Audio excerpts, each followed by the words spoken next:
hang on. Ken Russell got I just won something. UM sent him a cease and desist letter. Oh, you caused that? I did, yeah.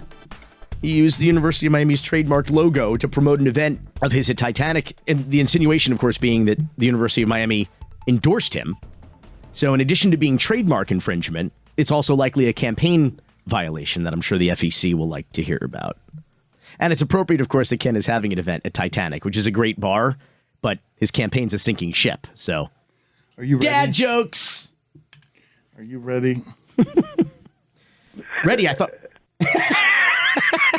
Ready, I thought we were doing it. I thought we were doing the thing. We've already started. We started with a cold open of you typing at your computer and saying, I finally won something.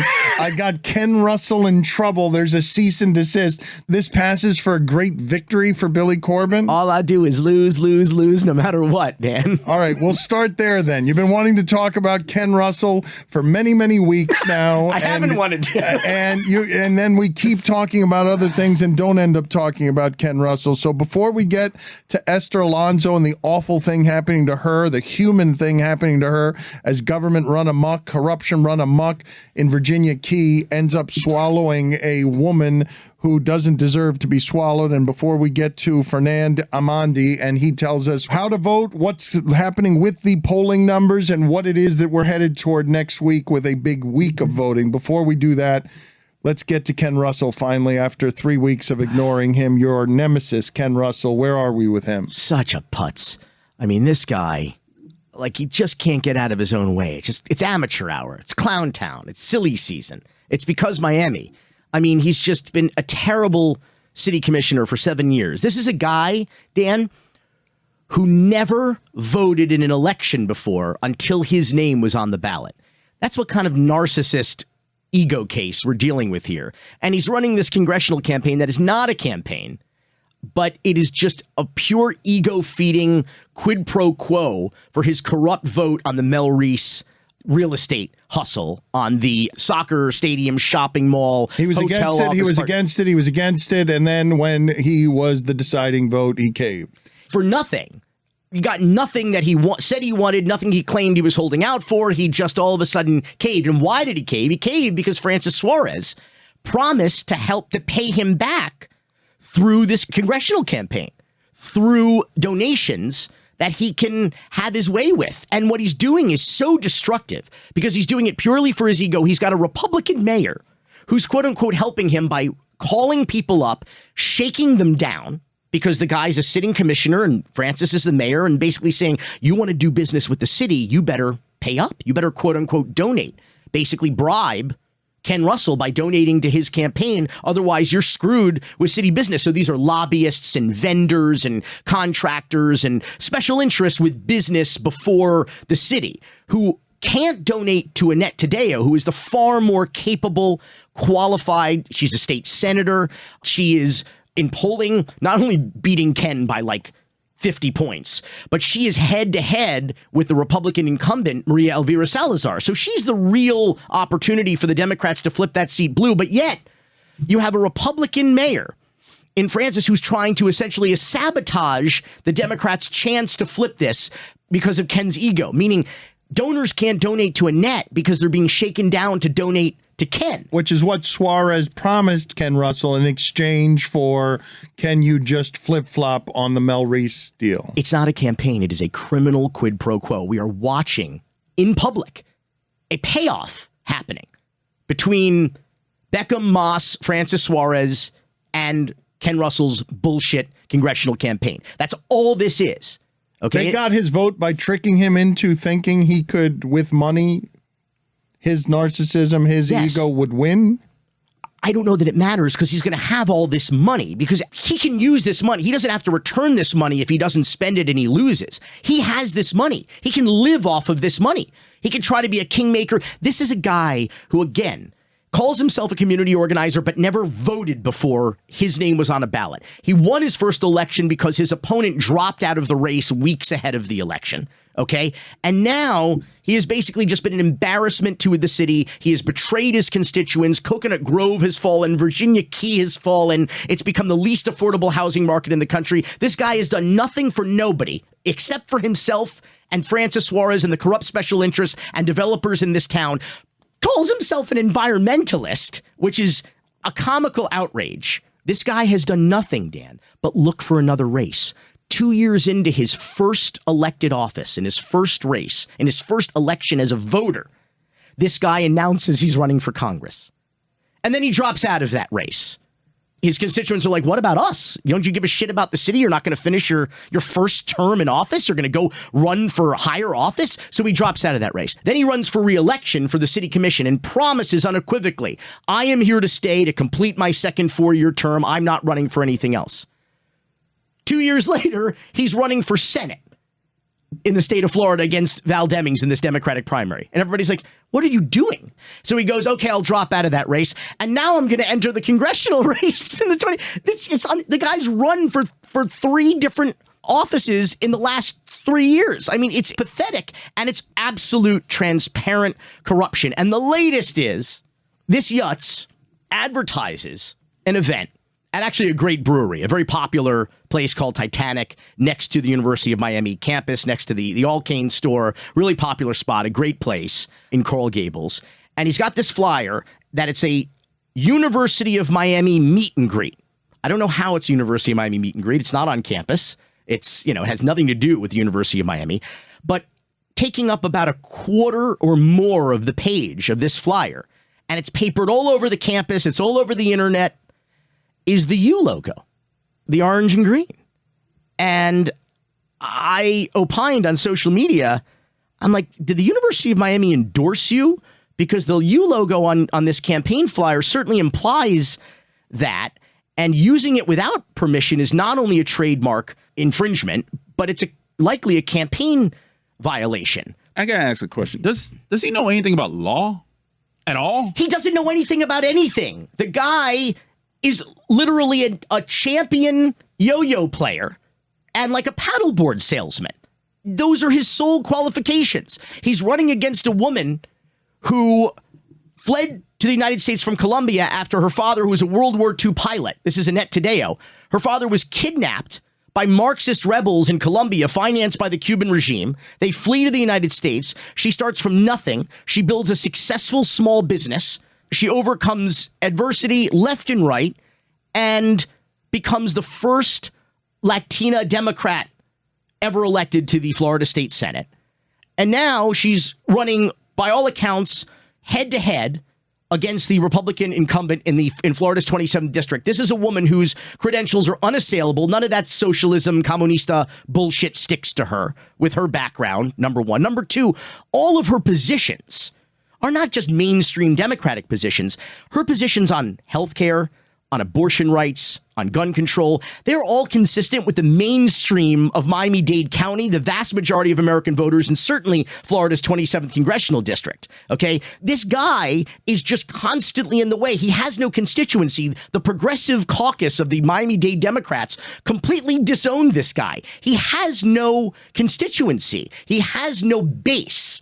Okay, his base is TikTokers. That's his base, which is fine and well, but it doesn't win an election, and it doesn't pay to allow him, in collusion with corrupt Republicans, to sabotage a race that the national Democrats have already tagged as having real potential to flip a seat back to blue. It's a seat that is traditionally blue. But this guy, I guess, sees my tweet, and he immediately deletes his tweet with the flyer with the U logo. Right away, I'm thinking like, well, maybe that proves my point. He is a con man and a liar and a grifter. Well, in my eyes, you just did him a favor, so he should do us a favor and come on our goddamn show.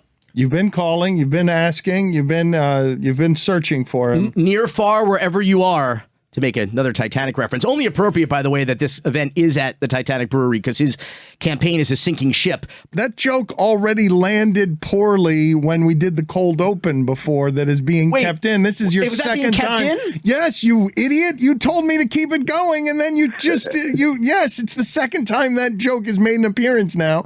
They heard you workshop it because Roy has been rolling since the cold open.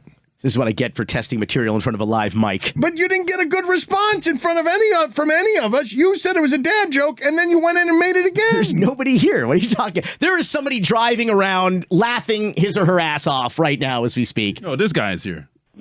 That's right. That's my biggest fan, right there. But Ken Russell reposted a flyer, this time without the University of Miami logo. And I'm thinking, I wonder if he got a cease and desist letter from. I actually tweeted this earlier this week, opining aloud. Maybe he got a cease and desist letter? And Ken Russell, to his credit, posted this tweet. Point Billy Corben. I received this cease and desist from the University of Miami. The logo has been blurred to avoid any further action. He actually blurred the logo in the letterhead of the cease and desist letter. And I will tell you, when you have a trademark, you are obligated legally to enforce it. It's like a use it or lose it thing, right? So if you see a violation, the university is obligated to basically say, yo, you can't do that. And this, I will tell you, I want to write a song using this cease and desist letter as the lyrics, because it is a sternly worded letter, to say the least. It is absolutely brutal. And as Ken Russell himself admits, to his credit, is well deserved. I don't know how to make sample ballots interesting, but I'm about to go on vacation. I'm about to vote early, and I just downloaded and printed your sample ballot. So tell the people what they need to know here, because next week is a big week of voting, and if people need to get out there early, give them some guidance here. Dan, this cease and desist letter, you should print this out. This letter is it's so good. It's so good. I might need a moment here to myself, if you don't mind. It's so good. I'm sorry. Irregardless, I digress. Are you going to read the letter? Or are you going to keep here shitting around? Good. Are we going to do sample ballots, the Yeah. important thing, or are you just going to read a cease and desist letter? So, by the way, early voting is on now. Any of the early voting locations that are open, you can go to in the county. You don't have to go to your precinct or even one in your neighborhood. If you're anywhere in Miami-Dade County and you are a registered voter, you show your ID at any of the 2 or 3 dozen early voting centers. I think they're all open till 7 p.m. this week, going through Election Day, which is the 23rd. You could go to Miami Beach City Hall and vote, and you could bring in your printed sample ballot with you, so you don't have to just memorize all of some of these are very obscure races and obscure candidates. And if people want to get your information, they can do so Instagram and Twitter if they want the research done for them. Yeah, my current pinned tweet is my sample ballot. My current pinned Instagram post is my sample ballot. I went through a lot of trouble, and for people thinking like, oh, I'm not going to vote the way Billy tells me, there's Republicans on that list that I've picked. A lot of local races here are nonpartisan, despite the fact that some of these candidates are in fact either registered Republicans or Democrats and or supported by the parties themselves locally and or nationally. We're forced in these nonpartisan races to sometimes hold our nose and pick the best of the worst. Some of them I'm passionate about, like I'm excited about the candidates that are running, but many of them are just an effort to, whether they're Republicans or Democrats, just save democracy and just spare us from the worst instincts of the far right or the far left, for that matter, and avoid the extremists, because this ballot is one of the worst I've seen in Miami-Dade history. It is a minefield. It is a cesspool. And if you step on the wrong pile of crap, you are going to set off, a tectonic shift in democracy and in your local government. And these local races, people always pay so much attention, glamorizing and distracted by these national races, like for president. But the people who affect your life on an hourly basis are your local officials, are your city commissioners, your county commissioners. These are the people that really make an immediate impact and difference in your life. So it matters most who you vote for in these races, even more so than president. Also on my Twitter, you can find the cease and desist letter that the University of Miami. There, do it that way. Give us a couple of sentences then. The cease and desist letter will be pinned on his Twitter account if you want to read for it yourself. Look at him, smelling like the way I do when I walk past a bakery. He is sniffing in the cease and desist. Please stop making those sounds. I'm getting uncomfortable here, man. Oh. Please stop making those warm sounds. pastelitos. Give me a sentence or two from the cease and desist before we lead into this really just brutal, heartbreaking story of something going on in Virginia Key that shouldn't be going on. Dear Mr. Russell, it was brought to our attention that you are using the University of Miami's name, logo, and trademarks without permission in media press, promotional materials, flyers, invitations, and other campaign advertising. The University of Miami is the owner of several trademarks, including but not limited to your unauthorized use of university's marks is not only a violation of the university's long-held trademarks, but the use of the university's marks may cause consumer confusion, mistakes, and deception. Persons familiar with the university's marks are likely to believe erroneously that you are authorized, licensed, or sponsored by the university when that is clearly not the case. As the result, it just goes on. It's just boilerplate, though. It's just boilerplate cease and desist. Demand is made that you immediately and permanently cease and desist. This is what it sounds like sensually when Billy wins something. All he's won is he's sitting here shouting on street corners every weekend with a megaphone, yelling about corruption. And what passes for a victory around here? The University of Miami wrote a cease and desist to Ken Russell. Your failure to immediately abandon will leave the university no choice but to pursue any and all legal Turn and off his remedies. microphone. This is making me uncomfortable. The last sentence in all caps, please govern yourself accordingly. This is a guy in government, Dan. This is a guy who can't whip 2 votes on the city commission who thinks he's qualified to go to Congress. I mean, because of Miami, man.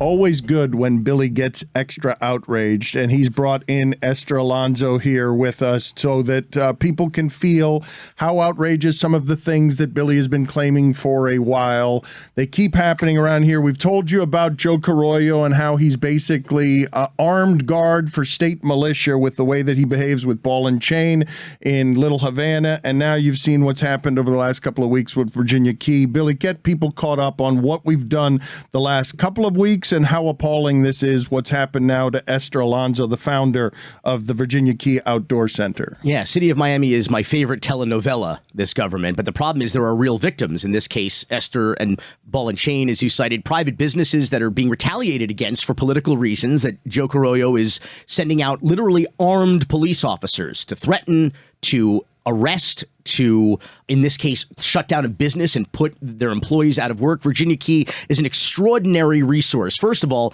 it is an enclave for all kinds of marine life. It has the historic Black Beach that we talked about with Uncle Luke. It also has bike trails. In fact, in the city of Miami, it's one of the few beaches we have. You realize that city of Miami itself doesn't have the beaches. Miami Beach has the beaches. But here at Virginia Key Beach and on Key Biscayne, that's where the only beaches in Miami are. Esther owns a business, the Virginia Key Outdoor Center, that rents kayaks, paddleboards, bicycles to locals and tourists alike in the northern part of the island, home to where the famous Jimbo's restaurant used to be for a lot of years. She won a contract from the city through an RFP, a bidding process, about 7 years ago for this business. The city is her landlord, and all of a sudden, after Joe Carollo announced this homeless concentration camp that he wants to bus all the homeless people over, rezone and redevelop this island property, which, by the way, he's been trying to do since 1985. It's a valuable piece of land. He wants to put a theme park and condos, but first thing he wants to do is blight it and, of course, rezone it, get all the water and the power and the infrastructure, make a lot of people a lot of money, including himself, but put people like Esther out of business, because out of nowhere, she came forward, as did the mayor of Miami-Dade, as did the county commissioner in this district. Everybody came out, almost universally reviled this idea of Joe Carollo's. And Esther came out as well. And so what happened? In retaliation, the Tonton Macoute shows up. Armed police officers show up at her business last Friday, ahead of no doubt would have been a busy and lucrative weekend for her and for City of Miami, because she pays rent, I believe, on a revenue share basis. So the City of Miami taxpayers benefit when she does well. And they shut her down. They threatened to arrest her employees. They cited back rent that she owes, all this stuff, and they shut her down. And here she is, trying to save her business and save, most importantly, Virginia Key. Thank you, Esther, for joining us. Why don't you take us through and tell us what it is that happened to you? What happened? Wow. We got shut down. Police came on site. Code enforcement came on site. It was a large showing. I was trying to get there to get whatever paperwork I had that I thought was what they needed, and I didn't get there in time. But they asked us to stop service, and I told my staff, stop. If they're telling you to stop, stop. My manager, Diana, she had to sign an arrest affidavit This is a young woman that's never had any criminal dealings at all. And she now has to go to criminal court, over a zoning violation. Regardless of whether or not there's an issue, if the law in the city of Miami says that you go to jail for a zoning violation, for a code violation on a first notice, that's criminal. I mean, I'm not serving alcohol. I'm not putting anyone in any danger. I had my inspections. I've been there for 7 years. If there was an issue, I would have thought that somebody would have said something and said, hey, you got to fix this. What are they saying that you're in violation of? Is it back rent? They said I didn't have a business tax receipt and a certificate of use. I thought I had a certificate of use. They're saying I have to have a business tax receipt, so I have to get a business tax receipt. I wasn't aware that it was something that I was out of compliance with. We're on city property. It isn't private property. And well, that's the point I wanted to Esther. The city is your landlord. You've been operating there for 7 years with a lease with the city. So how all of a sudden do they come in? What are they responsible for? I mean, you're a tenant, right? Is that accurate? I'm a tenant. Right. I'm a tenant. And actually on Thursday, we knew something was up because sometime in late May, they said that our lease was over and we were going out for bid. And I said, hey, hold on. My lease isn't over because we have all this tolling period. And originally it was a 5-year lease, and under waterfront leases, they don't allow anything longer than that. But there was construction work that was being done on a seawall that was anticipated would take about a year.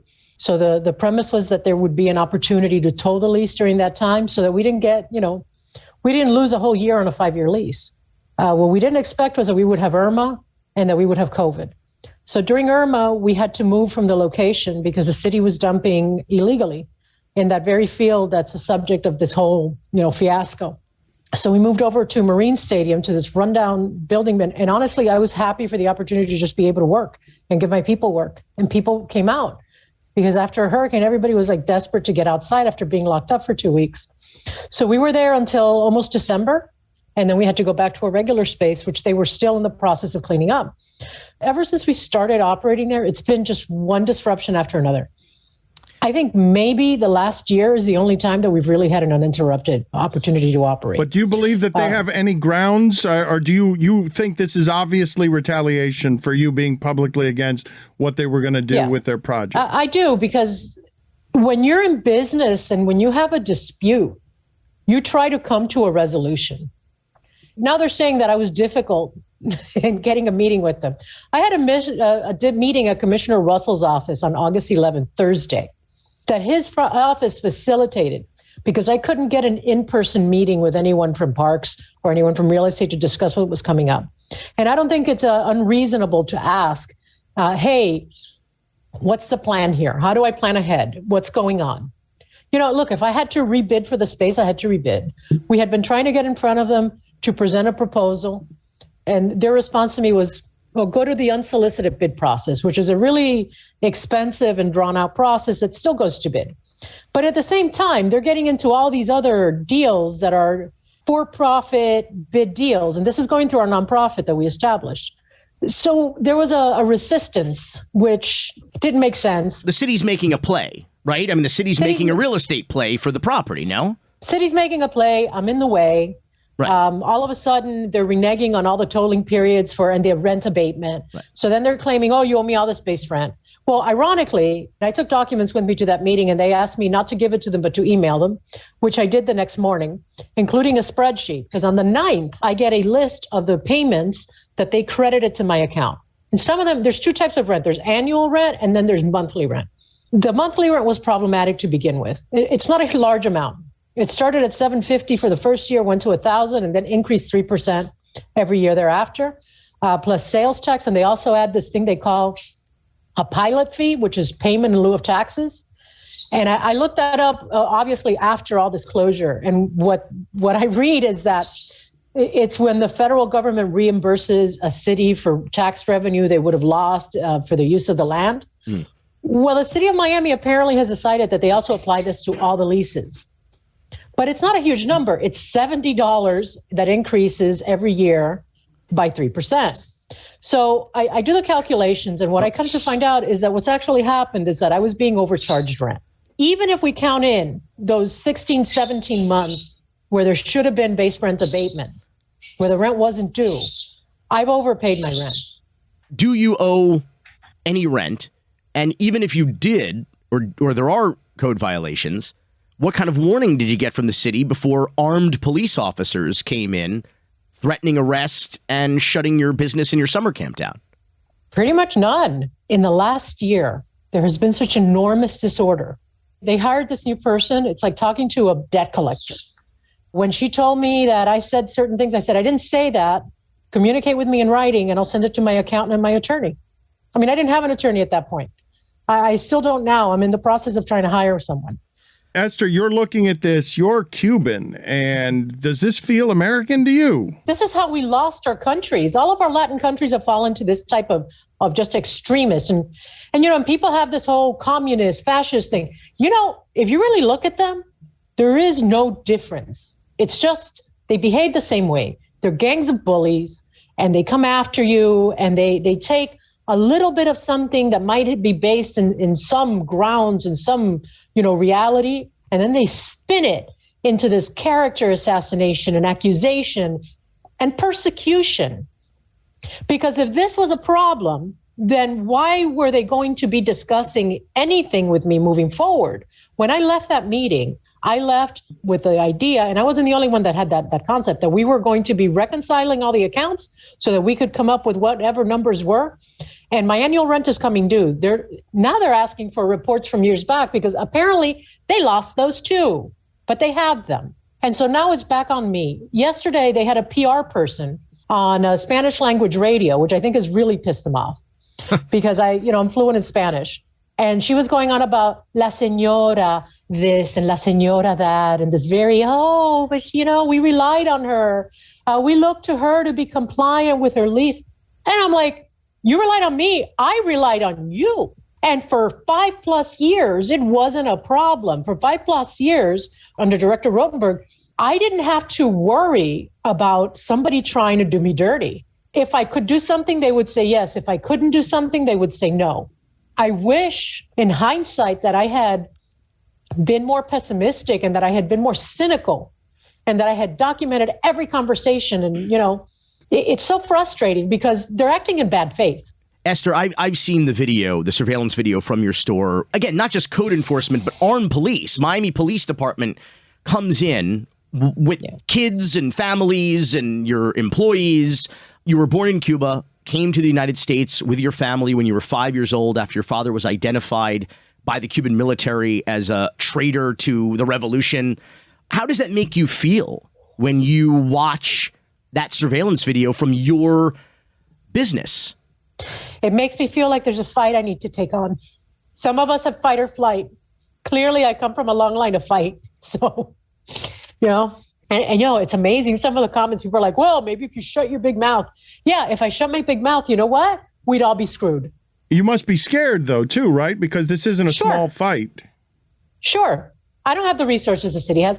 When at 10:30 on a Sunday morning, you're receiving a termination letter by email from a director of a department.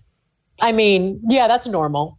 Esther, how many people are out of work at your business? I have about 17 employees, including guides. I have about 13 regular employees, either part-time or full-time. And right now we're working with the community who's really come in support of us. And it's incredibly moving because, I knew people love this island, but I didn't expect that they would look at us in the same way. And so it's very touching and we're very appreciative of that. But right now it's, I don't know what tomorrow brings. I'm trying to get all my ducks in a row, but I'm not going to stop fighting for this island. We talk about these characters like they're in a Carl Hiaasen novel, like they're larger than life and only in Miami and too crazy to be true. But the reality is when you allow this corruption to metastasize, when you allow someone like Joe Carollo to become an authoritarian, to become a third world dictator here in Miami, there are real victims. And the victims are business owners, small business owners, their employees. Esther's got 17 people out of work.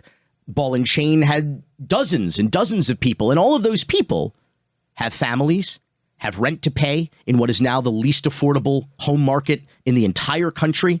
¿Dónde está Mayor Ponzi Postelita? Have you heard from anybody? Have you heard from commissioners? Have you heard from the mayor? All these people who are friendly to business and the environment and the beaches. And have you heard from anybody other than the community itself coming out to try to help? Have you heard from anyone in City Hall? No, I have not. The only one we've heard from is Joe Carollo, who's gone on camera and, done the whole disparaging comments and the whole everything. He didn't send code enforcement, but he's gone on record saying everything is illegal. Everything's illegal. Everything here is illegal. That I exceeded my area. He was saying that I had containers. They're the city's containers. And then there was that I built illegally. It may be that the city didn't pull a permit for its own construction at the facility.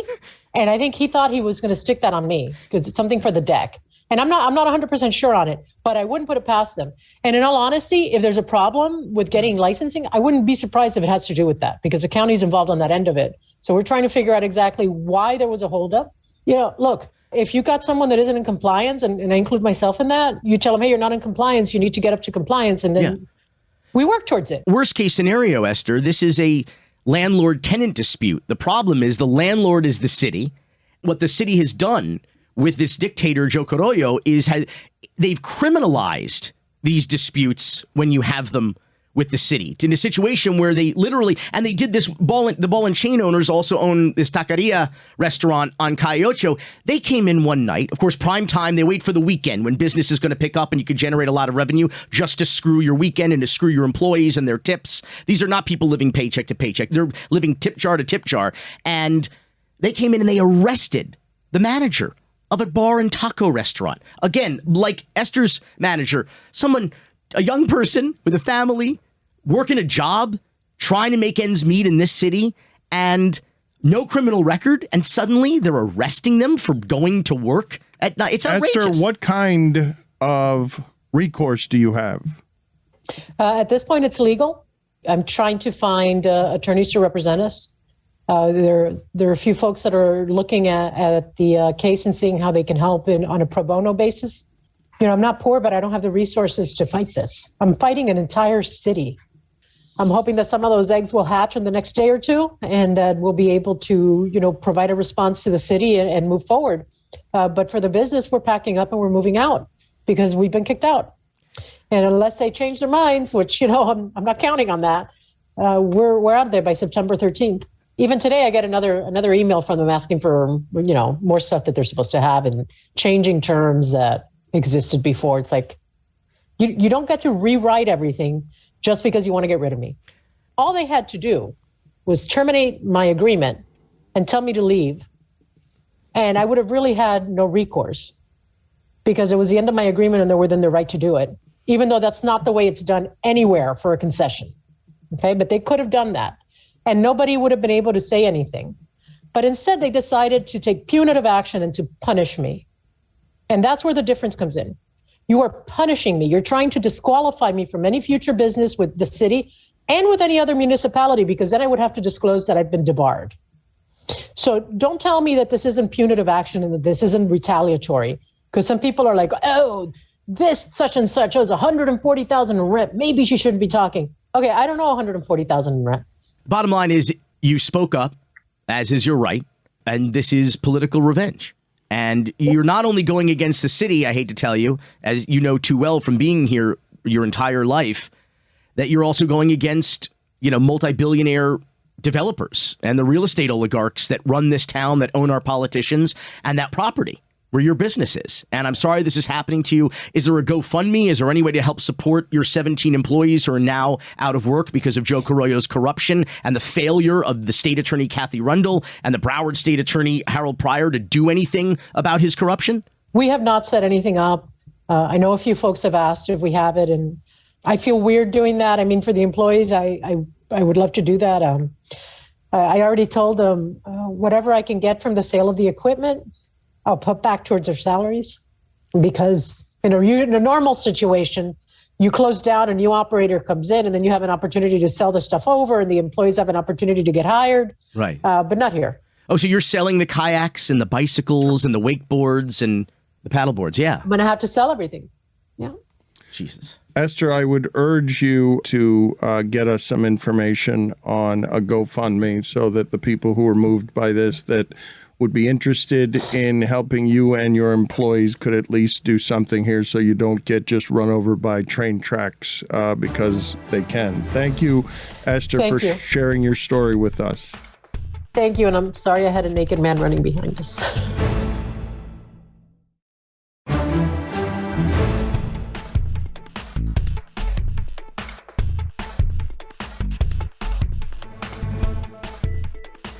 We're presented by DraftKings Sportsbook, an official sports betting partner of the NFL.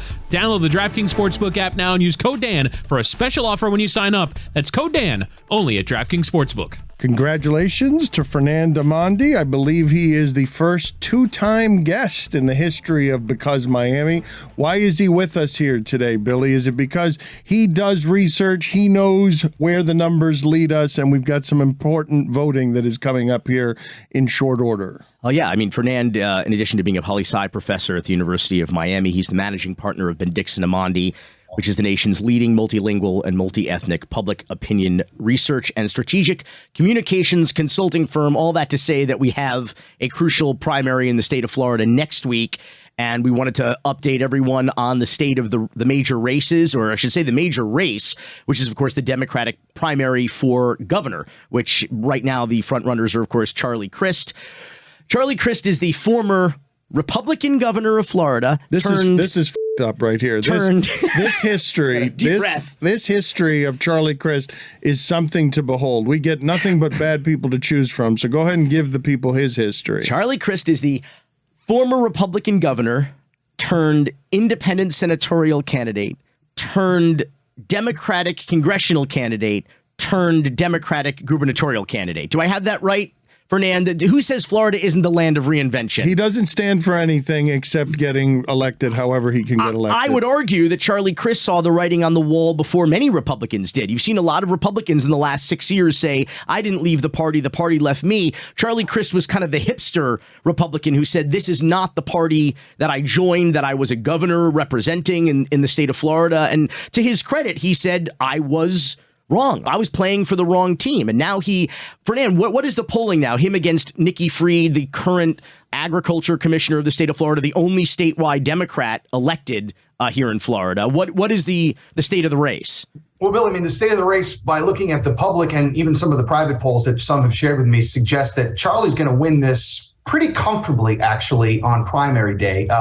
By all accounts, he's got a healthy double-digit lead, anywhere between 10 and 12 points. That might tighten, of course, between now and when the last ballots are cast on Tuesday, the 23rd. But by all indications, he's going to be the Democratic nominee. And, when Dan was talking, the image that came to mind is kind of like Hulk Hogan. He goes from being the hero to the heel, back to being the hero. So we'll see if Christomania starts again on Tuesday for the Democrats. If he pulls this out like the indications are, he will. Now, he has previously won a Democratic primary for governor. He ran against Rick Scott. Am I remembering this correctly? It's just name recognition, correct? It's not his actual politics. It's that these names have been in Florida forever. Well, Dan, you're right. That's part of it. Charlie kind of rose in politics on the bet that if he ran a couple of times for statewide office, he would eventually break on through. He did. And name recognition certainly helps a lot. But truth be told, one of the unique things about Charlie is he does have an ability to put together a coalition of support from obviously Democrats, independents, and some, certainly not a majority, not even close, but some Republicans.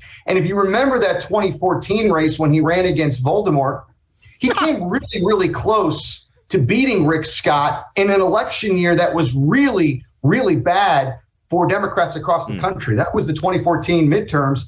It was basically a Democratic wipeout. But in Florida, ironically, it was the state that was actually a lot closer because Charlie overperformed. By contrast, Andrew Gillum and Bill Nelson lost a state that they probably should have won in 2018. We were the only state in the country in 2018 that didn't perform well with the blue wave. So we'll see if the third time is the charm here for Crist. But you set this up so that it's not very different. He's going up against a very well-funded demagogue in a midterm year that is not supposed to go well for Democrats, particularly in what I would argue is, I want to say the red state of Florida. People still want to argue it's purple. Andrew Gillum only lost by 32,000 votes against DeSantis 4 years ago. So what does Charlie Crist have to do? I mean, his next step, I guess, is choosing a running mate, choosing an LG, a lieutenant governor.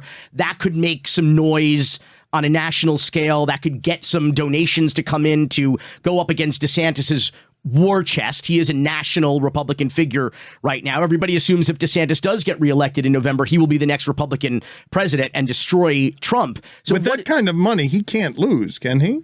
Right. How does Charlie break through the DeSantis machine? Well, look, I know you guys hate the politics of sports metaphors, but I can't resist on the Le Batard podcast. This is very much, Atlanta 28, New England 3 with 10 minutes left in the third quarter or whatever that storyline was. So is it impossible for Charlie to win? No.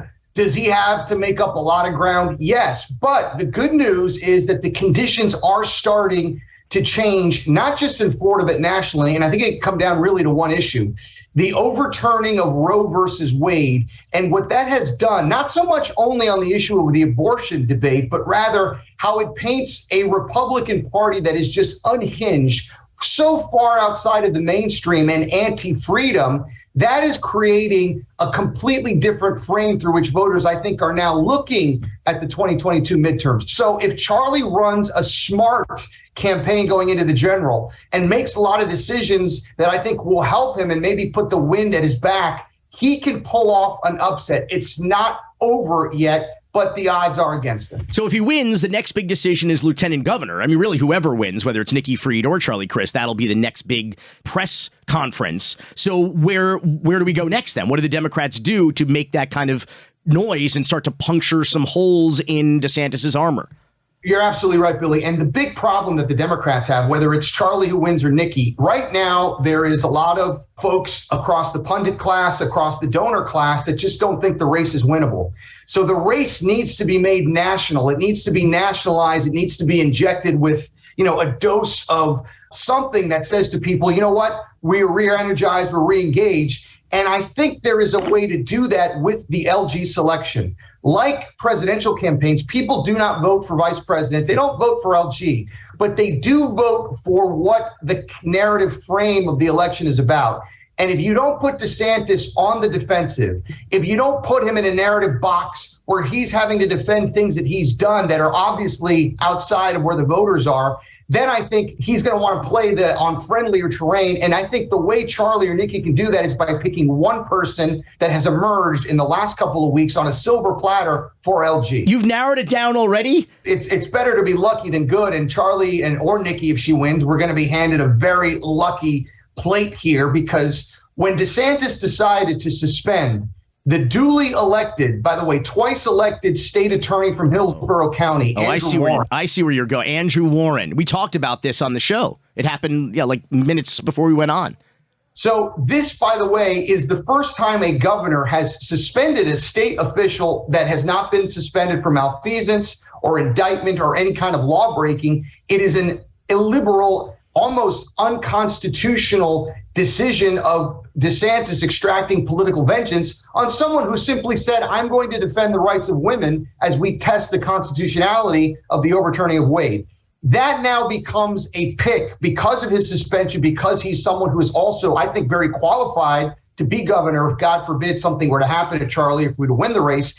Andrew Warren nationalizes the race. He makes this race a referendum on the rule of law with Charlie. Charlie would be sending a message and throwing down the gauntlet that this race is about protecting the rule of law. It's about standing up to DeSantis's increasing fascism, and that Charlie will protect the democracy that is what makes Florida and America great, Billy. Well, that is big and bold, because what's the conversation nationally is that DeSantis' reelection is kind of a foregone conclusion, whether it's Nikki Fried or Charlie Crist.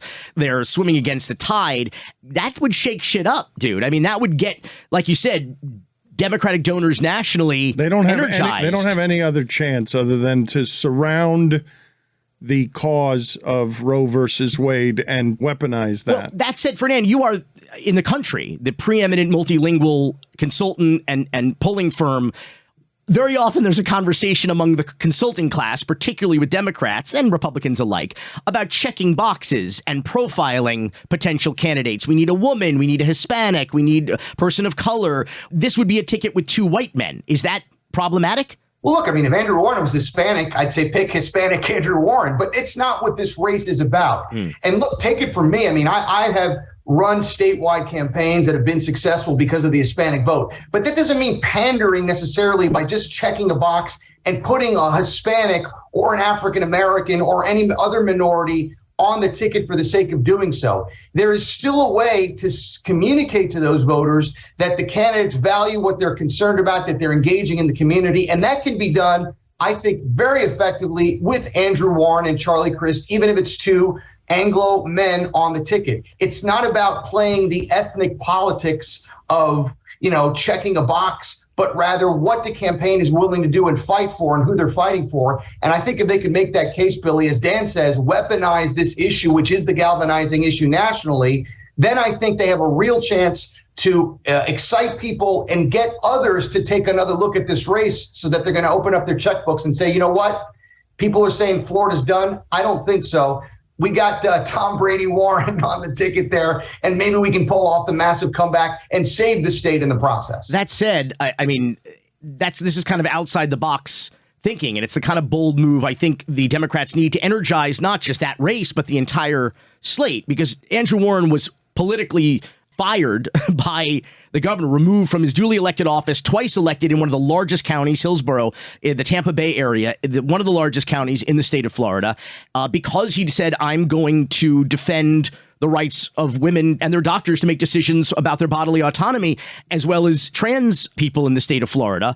But not only that, he could stand up there on a slate with Val Demings, who is running against Marco Rubio. She is not only a woman of color, but she is a retired police chief. So suddenly the Democrats are out there as the law and order party with a former police chief, with a former prosecutor saying we're taking a stand against the lawlessness, the anarchy, the authoritarianism, and the fascism of a Republican Party that think that there is no rule of law anymore. That would be wild, dude.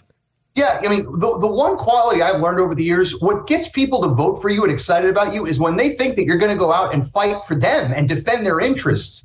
And this kind of a move, and I'll admit, it is a little bit unconventional, it is a little bold, but I don't really think it's that unconventional or that bold because fundamentally, as you said, Warren is a twice elected state attorney, very respected, has a great record. He's also a young generational contrast to Charlie. It makes all the sense in the world, and it puts Florida back in play. And if you're a Democrat or someone that is concerned about DeSantis's encroaching authoritarianism, this is the type of move that's going to get the blood flowing and the juices pumping so that you can maybe do something and try and knock off DeSantis, who's got a lot of the advantages. Right. Whoever it is, we have to eliminate this thought that the outcome of the Florida governor's race is a foregone conclusion. And to basically say if the Democrats are going to go down, they're certainly going to go down fighting. They're going to make a real play at winning this race and not make some kind of safe decision about the LG. Fernand continues to just speak to our audience with blood flowing and juices pumping and Tom Brady comebacks.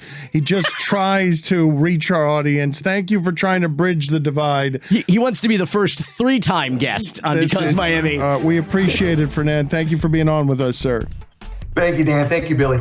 Billy, talk to you next week. It's a big one. Cocaine's.